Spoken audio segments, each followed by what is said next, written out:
Doctor Agarwal's கண் மருத்துவமனை இலவச கண் பரிசோதனையை வழங்குகிறது. Book appointment now. நாங்கள் ஆட்சிக்கு வந்தால் உடனடியாக இந்த தூய்மை பணியாளர்களை அரசு தொழிலாளர்களாக மாற்றுவோம் என்று அறிவித்தார்கள். அரசு ஊழியராக மாற்றுவோம் என்றார்.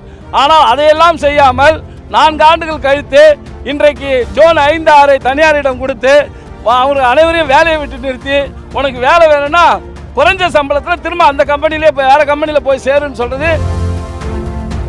அன்னைக்கு 22,000 வாங்கினதுல இன்னைக்கு 12,000 ரூபாய் சம்பளத்துக்கு ஒரு கான்ட்ராக்டர் போக சொல்லி இந்த அரசு நிரூபிக்கிறது. பொதுச் செயலாளர் மாண்புமிகு அண்ணன் எடப்பாடியாருடைய ஆணைக்கிணங்க இங்கே சென்னை மாநகராட்சியிலே ஜூன் 5, 6 பணியாற்றிய தூய்மை பணியாளர்கள் 4 நாட்களாக இங்கே காத்திருப்பு போராட்டத்தை நடத்தி கொண்டிருக்கிறார்கள்.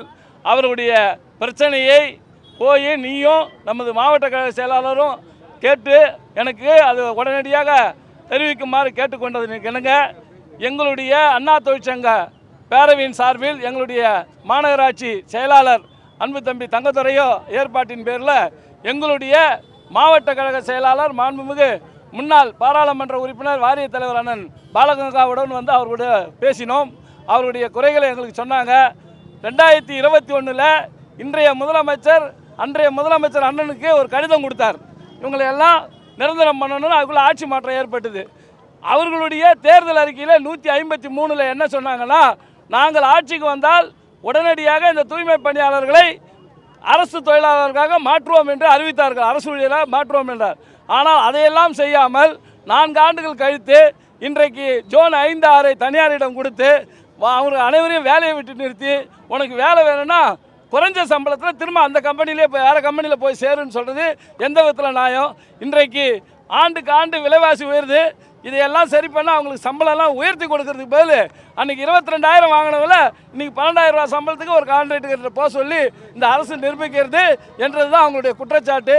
இந்த தகவலை எங்களுடைய கழக பொதுச்சாளருடைய கவனத்துக்கு எடுத்து சென்று உடனடியாக இவர்களுக்கு எந்த மாதிரி தீர்வை இந்த அரசு வழங்க வேண்டும் என்றதை அறிக்கை வாயிலாகவும் இவர்களுடைய கோரிக்கை அண்ணனுடைய கவனத்துக்கு எடுத்து சென்று நிச்சயமாக மீண்டும் அனைத்து இந்திய அண்ணா திராவிட முன்னேற்ற கழக ஆட்சி அமைஞ்சவுடன் அண்ணன் எடப்பாடியார் அவர்கள் இவர்களுக்கு ஒரு நல்ல தீர்வை காண்பார் என்று இந்த நேரத்தில் உங்களுக்கு தெரிவித்துக் கொள்கிறேன். தேர்தல் நேரத்தில் கூட இந்த வாக்குறுதி கொடுத்தாரு. திமுக ஆட்சி வந்தால் 10 ஆண்டுகளுக்கு மேலே பணியாற்றக்கூடிய அந்த கார்பரேஷன் தொழிலாளர்கள் பணிநிரந்தர செய்யணுன்றாங்க.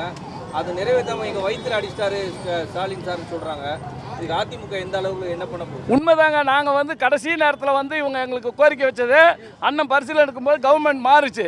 அப்போ இவங்க தேர்தல் அறிக்கையில் இதை சேர்த்தாங்க. நாங்கள் ஆட்சிக்கு வந்தால் 10 ஆண்டுகள் வேலை செய்கிற தூய்மை பணியாளர்களை ஊழியர்களாக அரசு ஊழியராக மாற்றுவோன்னு சொன்னாங்க. அதையெல்லாம் இன்றைக்கி குப்பையில் எடுத்து குப்பையாக வாரி வெளியில் போட்டுட்டு இன்றைக்கி இந்த குப்பை அள்ளி இந்த தூய்மை பணியாளர்களை வஞ்சிக்கிறதை நாங்கள் வன்மையாக கண்டிக்கின்றோம். 4 நாட்களாக போராட்டம் நடக்குது.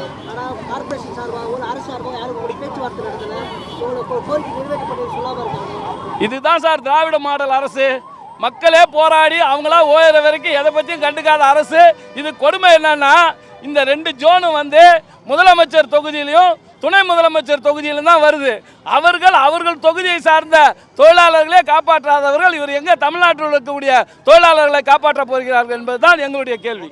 டாக்டர் அகர்வால்ஸ் கண் மருத்துவமனை இலவச கண் பரிசோதனையை வழங்குகிறது. Book appointment now.